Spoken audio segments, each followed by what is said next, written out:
lesson in this, it blew my mind. Because inevitably, when your car begins to skid out of control, your natural reflex is to look at the wall in an attempt to avoid it. But if you keep focusing on what you fear, that's exactly where you'll end up. When you become a professional racer, the thing you learn is that we all unconsciously steer in the direction of our focus.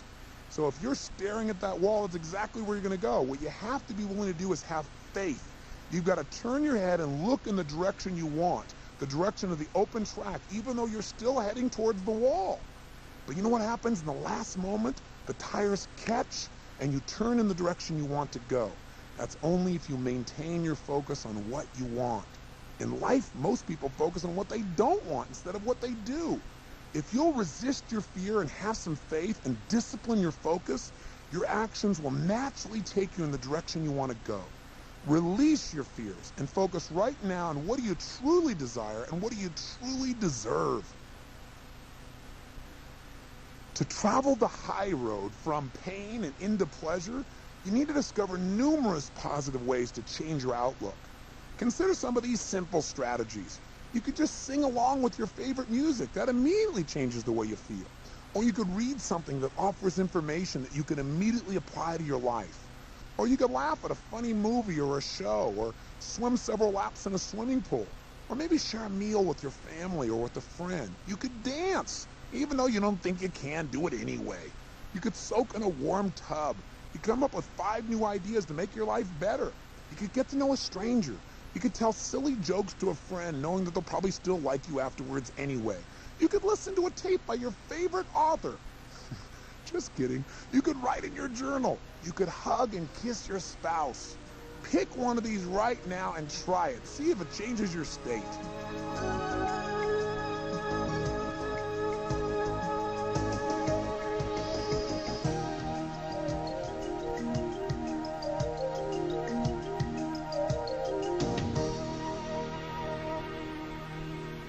Part 3, the power to create, the power to destroy. What is the force that determines what we try or fail to try to accomplish in our lives? It's our beliefs. Beliefs about what we're capable of, about what's possible or what's impossible, about who we are as people. In the Haitian cultures, a person's belief is the deadly power of the witch doctor, quote, pointing the bone. This can indeed cause death. But the real killer is simply the sense of certainty, the belief that the witch doctor has total power over our body. And when we have that level of certainty, our body responds accordingly. In your own life, do you have a set of negative expectations? What effects have they had on your life, if you have any? What are some of the most empowering beliefs, by contrast, that have really positively shaped your life? What new positive expectations could you set yourself up with right now that could change the way you think, the way you feel, the decisions you make, and what you're willing to try day to day? For thousands of years, it was known that no human being could run a 4-minute mile. It was physically impossible. Yet Roger Bannister shattered this belief when he ran a 3:59 mile. Now, how did he do it?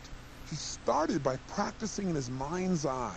He repeatedly visualized his triumph so intensely that his emotional certainty gave him an unquestioned command to his nervous system, and he finally achieved physically the results that he had matched in his mental picture.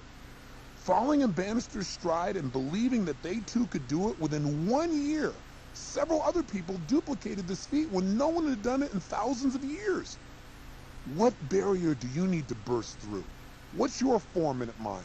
What do you perceive as being impossible today that if you were certain it was possible, you'd find a way to achieve it? What's a belief that if you changed it, it would change not only your life, but the lives of those around you as well? For most of my life, I've asked myself a question. Why do people do what they do? And the answer is simple. It's all a matter of their beliefs. As crazy as it may sound, if people believe that drilling holes in their heads will cure sickness, they'll do it. And by the way, they have. And they'll do it whether that belief is well-founded or not. If, by contrast, someone believes that their happiness in life depends upon helping others to be happy, then they'll be equally driven to do that. Beliefs make the difference between a lifetime of misery and one of joyous contribution. Beliefs are what separate a Mozart from a Manson, causing some individuals to become heroes while others resign themselves to wondering what they could have been. What beliefs are at work in the actions of those around you? What beliefs are shaping their lives? For that matter, what beliefs do you share with your colleagues or your children or your parents?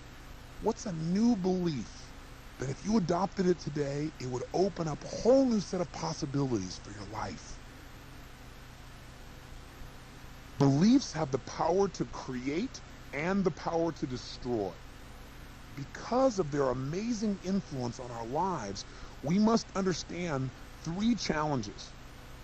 Number 1, most of us do not consciously decide what we're going to believe. We just kind of pick up our beliefs along the way, and yet they shape how we think, how we feel, and what we do every moment of our lives. Number 2, often our beliefs are based on misinterpretations of past events. And number 3, once we adopt a belief, we tend to consider it gospel. We look for ways to back it up, to reinforce it, to be even more certain about it. And we forget that it's only one perspective that we've adopted some time ago. Do you have any beliefs that you take for granted to be true? What are some of the contrary beliefs that might also be true? How would your life be different if you really adopted the opposite view?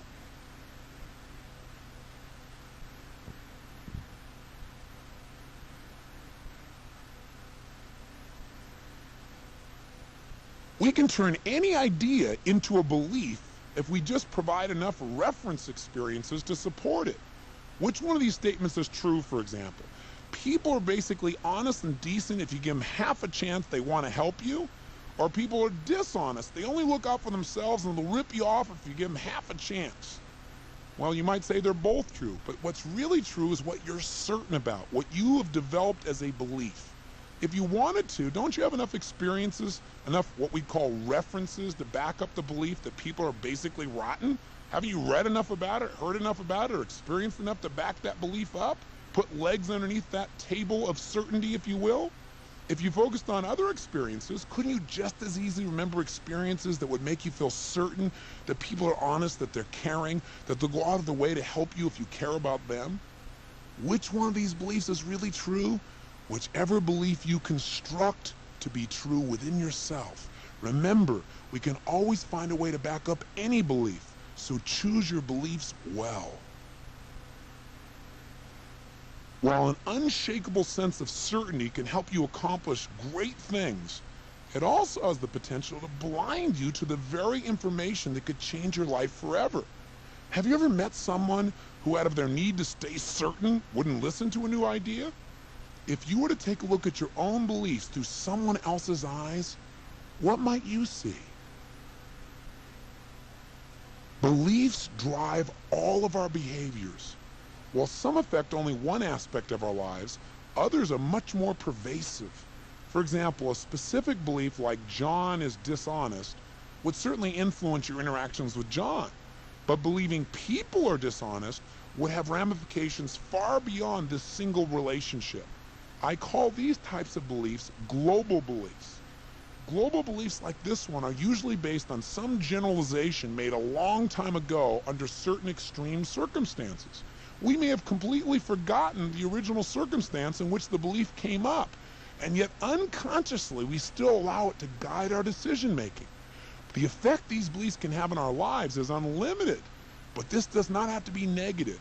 A change in one global belief can change every aspect of your life for the better. Are some beliefs more powerful than others? Absolutely.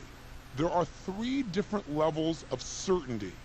One we call opinions, the second one we call beliefs, and the third we call convictions. Opinions can be shifted easily, as they're based on transitory perceptions.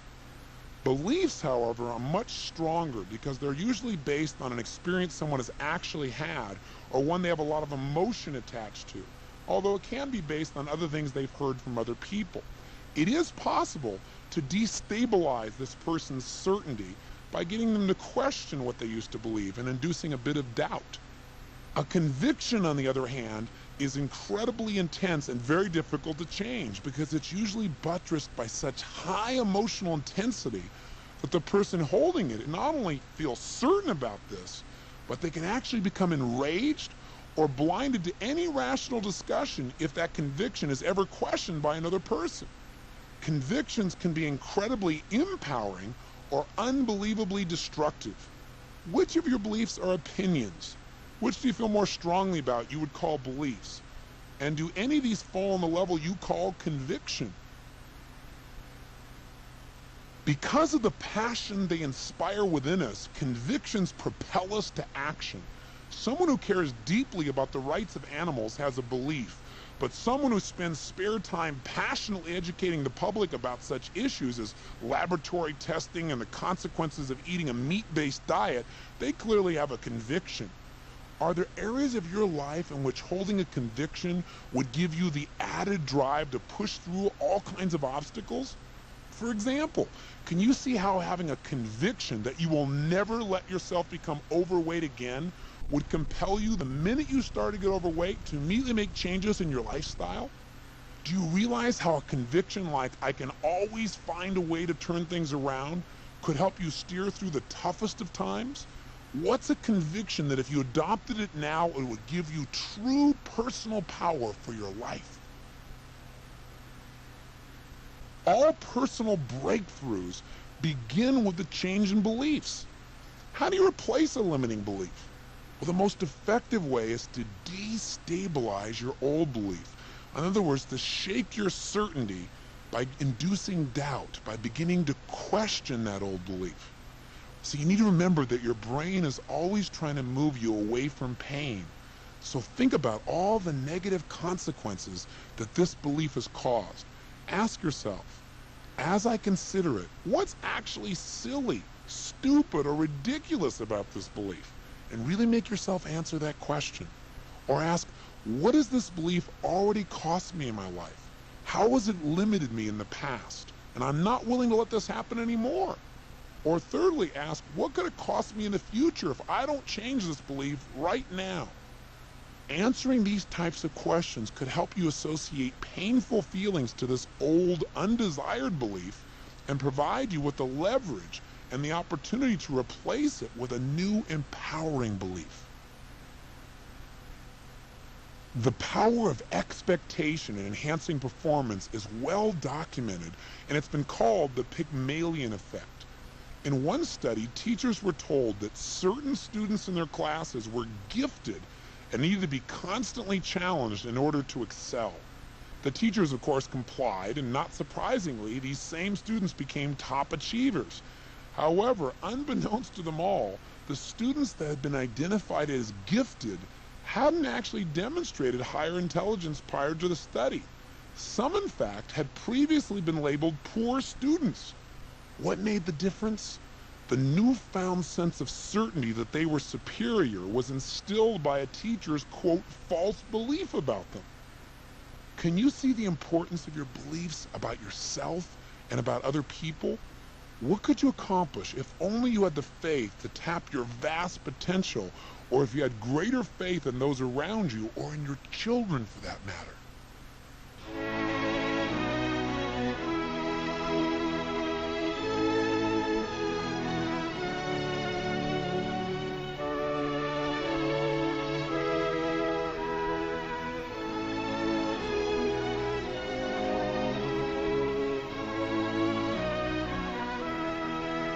Part 4, questions are the answer. Questions are the laser of human consciousness. You can use their power to cut through any obstacle or any challenge. A well-placed question can change any aspect of your life literally in a moment. What's the primary difference between people who are successful and those who aren't? Quite simply, successful people are those who have asked better questions, and as a result, they've gotten better answers. When the automobile was in its infancy, hundreds of people tinkered with building them, but Henry Ford stood apart by asking, how can I mass produce such a machine? Millions in Eastern Europe chafed under the iron yoke of communism, But Lech Walesa had the courage to ask, how can I raise the standard of living for all working men and women? What could I do today to make something happen? If you were to let your imagination run wild, where might your questions really lead you? What is really possible for your life? Kids are the all-time champions of questioning.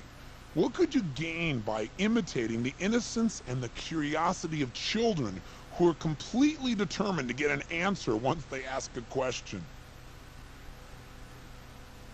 Quality questions create a quality life.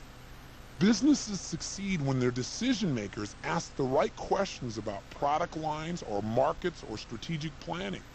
Relationships tend to flourish when people ask the right questions about where potential conflicts exist and how to support each other rather than how to tear each other down.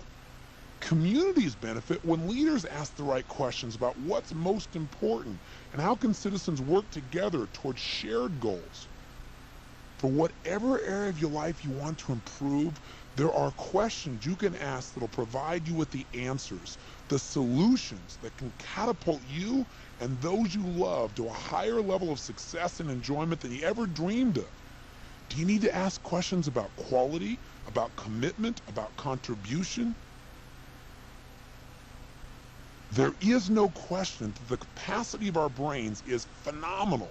In fact, it would take 2 buildings the size of the World Trade Centers just to house the storage capacity of your brain using today's technology. Yet without an understanding of how to retrieve and use all that's been stored, this potential power is useless. What enables you to get anything you want from your personal data banks, from that incredible brain, is the commanding power of asking effective questions. Often our failure to utilize our experiences is not a memory failure as much as it is a failure to ask the questions that would tap into our true abilities. The questions you ask yourself consistently will create either enervation or enjoyment, indignation or inspiration, misery or magic. So you want to ask yourself questions that will uplift your spirit and push you along the path of human excellence.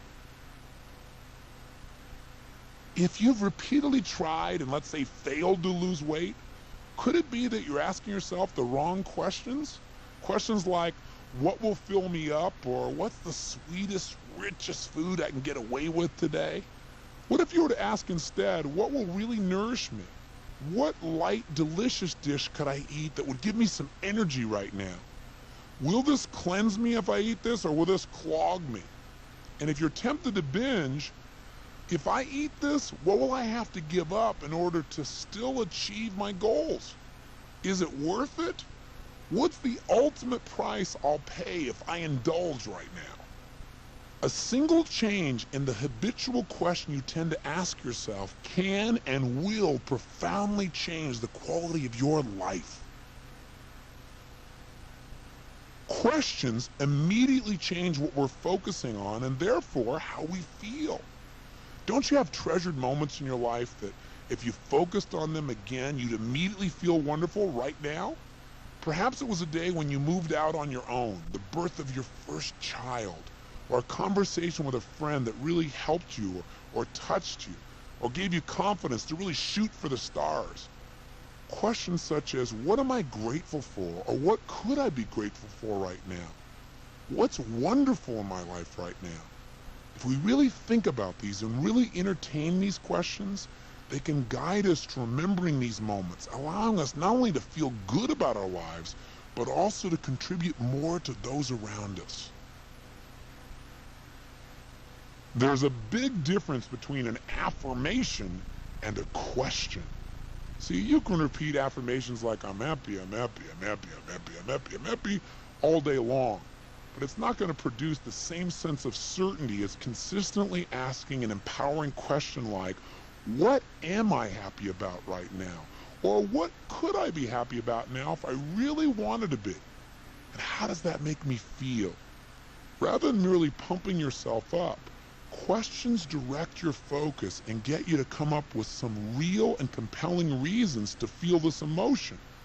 Thus, instead of just stating a mere affirmation, you'll experience an actual emotional state change. That's something that's real and that can last. How can you immediately improve your life?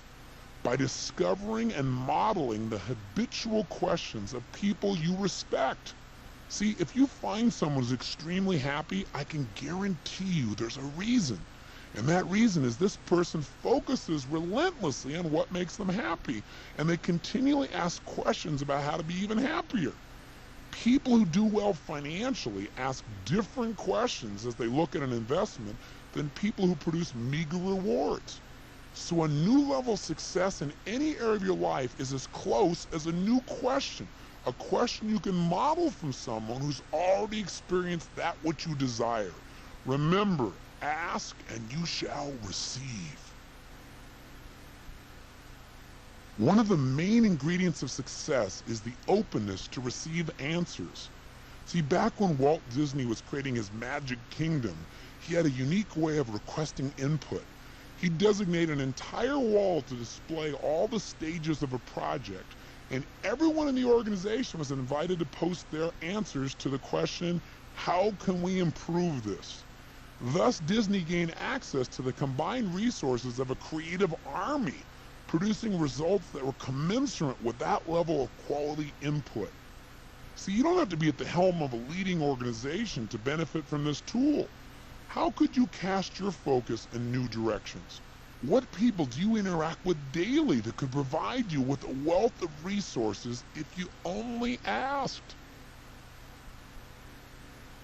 The answers we receive depend upon the questions we're willing to ask.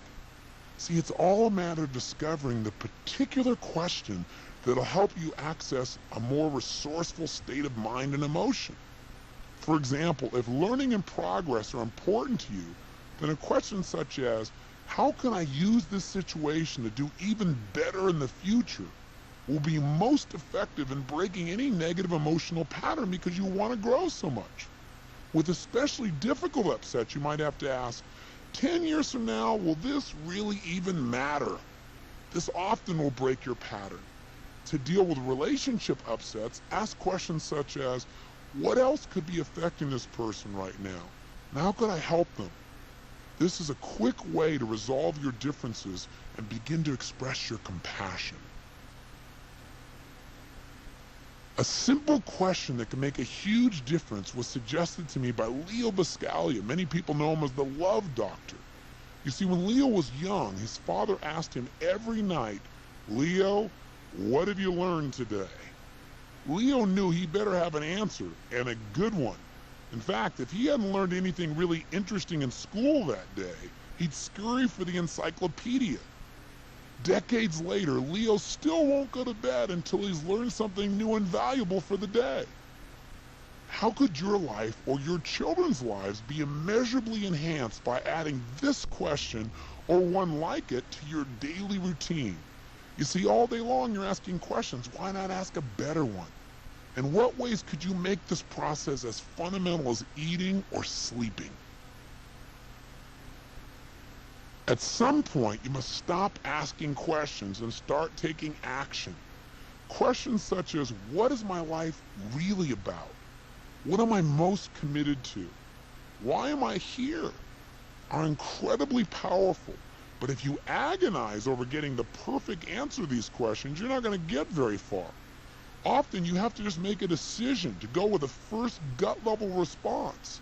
This response to your question is usually the one you should trust and act upon. So in order to produce results, simply decide what's most important to you, at least in this moment, and use your personal power to follow through and begin transforming the quality of your life by acting upon the answers to these great questions.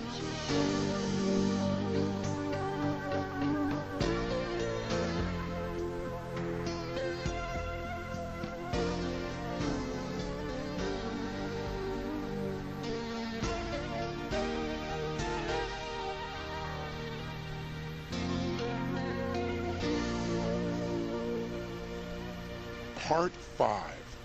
Get the knack of change. I've always prided myself on my ability to produce lasting changes in almost anyone, but I had a rude awakening.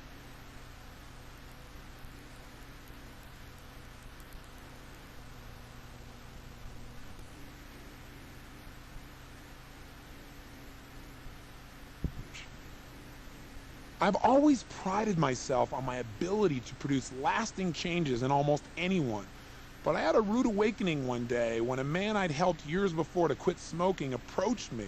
He pulled out a cigarette pack from his pocket and said, "You failed." "What do you mean?" I asked him, curious to really know what had actually happened. He said, "Well, after our session, I didn't smoke for 2.5 years, but then one day I got stressed and I lit up. And I've been smoking ever since. It's all your fault. You didn't program me properly," he said. Well, although his communication was less than elegant, this man gave me an incredible gift. He reminded me that we must take personal responsibility for our change or it's worthless. No one can, quote, program you. You must condition yourself for change. Any change we make will be only temporary unless we make ourselves and no one else responsible for our lasting change. Specifically, we must adopt 3 core beliefs for lasting change. They are: number 1, it must change.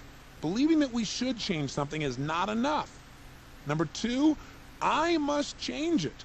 Others may coach me, but I'm ultimately responsible. And number 3, I can change it. Since I created what I'm currently experiencing, then I can change whatever I'm experiencing.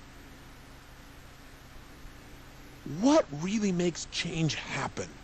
Nothing changes until we change the sensations that we link to an experience in our nervous system. For example, as long as cigarettes give you a feeling of pleasure, you're going to be drawn to them. It's only when you associate cigarettes with disgust, ashtray mouth, and death that lasting change tends to occur. Though we'd like to deny it, what usually drives our behavior is gut-level reactions, not intellectual calculation. You see, you may understand that chocolate is unhealthy, yet do you still eat it? Why?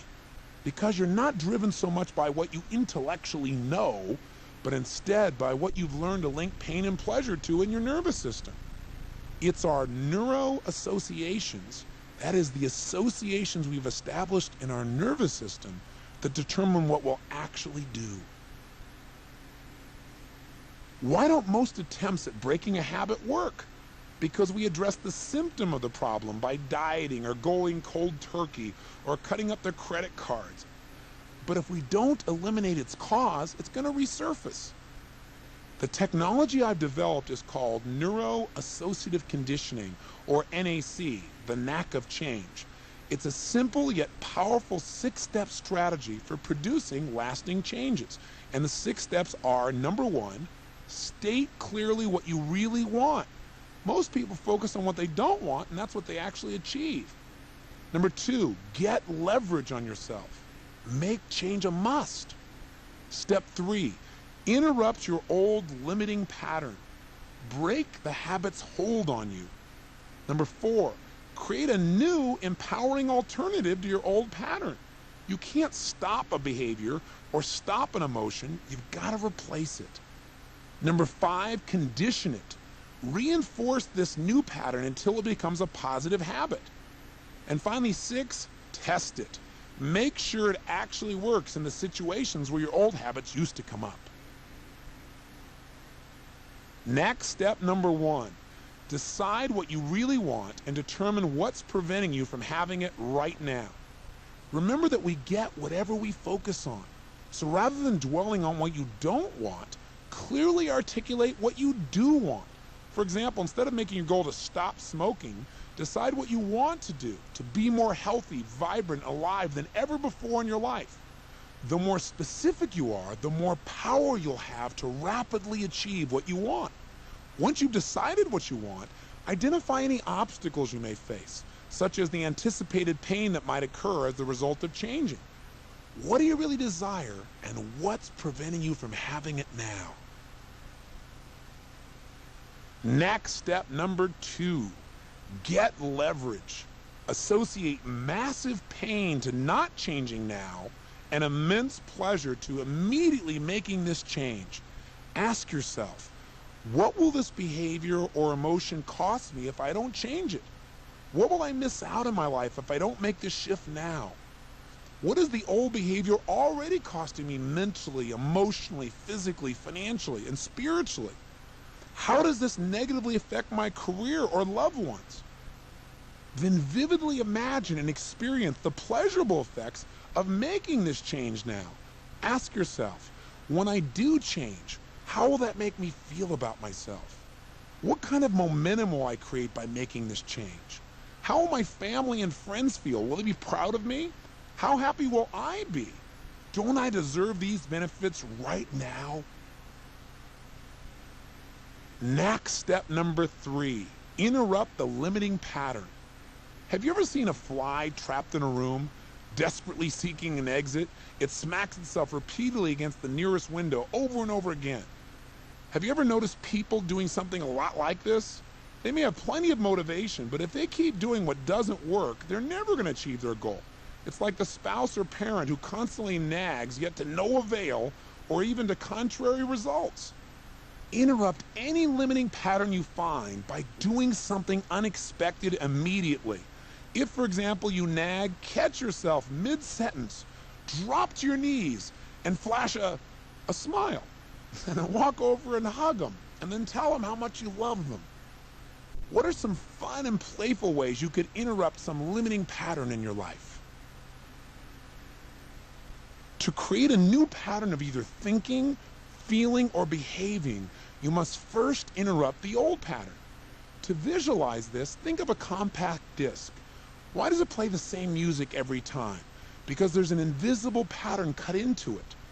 Just as it's futile to insert a new CD while another one is still playing, it's a waste of your time to try and establish a new behavior or a new emotional pattern when an old pattern is still entrenched. Instead, the minute you indulge in this pattern, interrupt it with as many crazy, bizarre, and fun things as you can think of. It's like hearing a song on a CD that you don't want to listen to again. How could you handle this? Break its pattern, eject the disc, and vigorously scratch its surface until you're certain it'll never be able to play the same song again. The same process can be done with any pattern within yourself. The reason it's often difficult to change a pattern, whether it be an emotional pattern or a behavioral one, is that it's literally wired into you.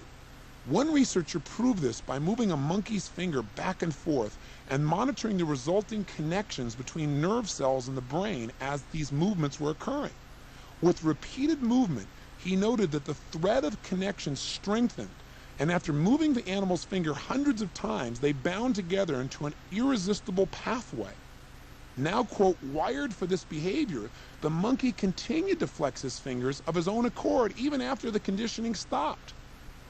Many of us, through overuse, have literally trained ourselves to fly off the handle, or to worry ourselves sick, or to feel insecure, or to abuse alcohol or food.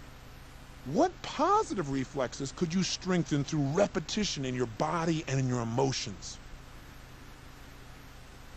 Next step number 4, create a new empowering alternative.